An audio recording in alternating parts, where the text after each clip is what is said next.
রাসূলের পাছো যেথায় করেছিলাম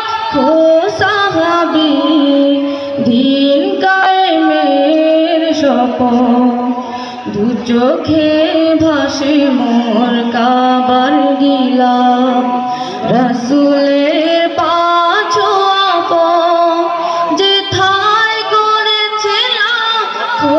সাহাবী